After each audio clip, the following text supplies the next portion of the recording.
বারাকাতুহু। সম্মানিত ভাই ও বোনেরা, আজকে অত্যন্ত গুরুত্বপূর্ণ একটি বিষয় নিয়ে আপনাদের সাথে কথা বলবো। তাই আশা করি আপনারা সবাই শেষ পর্যন্ত আমার কথাগুলো শুনবেন। প্রিয় ভাই ও বোনেরা, আমি আজকে একটি দোয়া আপনাদেরকে বলবো। এই দোয়াটি যদি আপনারা সকাল এবং সন্ধ্যায় মাত্র একটিবার পড়েন, তাহলে বিশ্বাস করুন আসমানি এবং জমিনি কোনো বলা মুসিবত আপনাকে স্পর্শ করতে পারবে না। তাই দয়া করে ভিডিওটা শেষ পর্যন্ত দেখবেন। আমি বেশি সময় নেব না, আমি এখনই আপনাদেরকে বলে দিচ্ছি।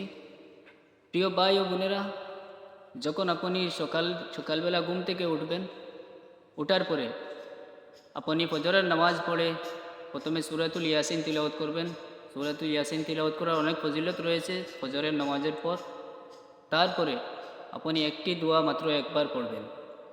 ইনশাআল্লাহ তাআলা এই দোয়ার বরকতে সারাটা দিন মহান রব্বুল আলমিন আসমানি জমিনি যত ধরনের বলা মুসিবত আছে সব কিছু থেকে কিন্তু আপনাকে হেফাজতে রাখবেন। তাই প্রিয় ভাই, মনোযোগ দিয়ে শুনুন দোয়াটি। আমি দোয়াটি এখনই বলে দিচ্ছি। দোয়াটি হলো বিসমিল্লাহিল্লাজি লা ইয়াদুররু মা ইসমিহি শাইউন ফিল আরদি ওয়ালা ফিস সামাই ওয়া হুয়াস সামিউল আলিম।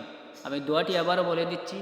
বিসমিল্লাহিল্লাজি লা ইয়াদুররু মা ইসমিহি শাইউন ফিল আরদি ওয়ালা ফিস সামাই ওয়া হুয়াস সামিউল আলিম। এই দোয়াটি সকালে একবার এবং সন্ধ্যায় একবার পড়বেন।